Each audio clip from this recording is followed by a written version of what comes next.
শেষমেশ পতন ঘটল রংপুর রাইডার্সের। টানা ৮ জয়ের পরে উঠতে থাকা রংপুর রাইডার্সকে থামিয়ে দিল দুর্বল রাজশাহী। দ্বিতীয়বারের মতো আবারও সেই দুর্বল রাজশাহীর কাছে টানা দ্বিতীয়বার হোঁচট খাওয়ার কারণে বরিশালের মতো সমান ম্যাচ সমান জয়ে অর্থাৎ ১০ ম্যাচে ২ হার ৮ জয় ১৬ পয়েন্ট নিয়ে টেবিলের শীর্ষে ছিল রংপুর রাইডার্স। কিন্তু সেটারও অবনতি ঘটল আজ নিজেদের ১১তম ম্যাচে মুখোমুখি হয় চট্টগ্রাম কিংসের সাথে। বেলা ১টা ৩০ মিনিটে মিরপুর স্টেডিয়ামে প্রথমে ব্যাট করতে নামে পয়েন্ট টেবিলে শীর্ষে থাকা রংপুর রাইডার্স। নির্ধারিত ২০ ওভারে ৫ উইকেট হারিয়ে ১৪৩ রান করে নুরুল হাসান সোহানের রংপুর রাইডার্স। রংপুরের হয় সর্বোচ্চ ৪৭ বলে ৬৫ রান করে ইফতেখার আহমেদ। এছাড়া সৌম্য সরকার ১৭ বলে করেন ২৩ রান এবং মেহেদী হাসান ২০ বলে করেন ২২ রান। চট্টগ্রামের হয় ৪ ওভারে ৪৪ রান দিয়ে ২ উইকেট নেন খালেদ আহমেদ। চট্টগ্রাম ১৪৪ রানের জবাবে ব্যাট করতে নামলে শুরুতেই আউট হন লাহিরু মিলানাথা।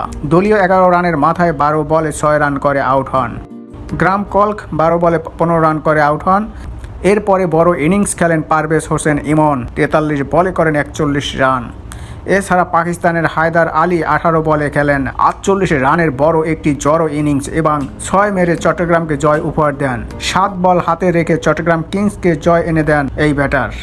ফলাফল চট্টগ্রাম কিংস রংপুরের সাথে ৫ উইকেটের জয় পায়। এই জয়ে দ্বিতীয় রাউন্ডে নিশ্চিত করল চট্টগ্রাম। এদিকে টানা তৃতীয় হারের স্বাদ নিতে হলো নুরুল হাসান সোহানের রংপুর রাইডার্সকে।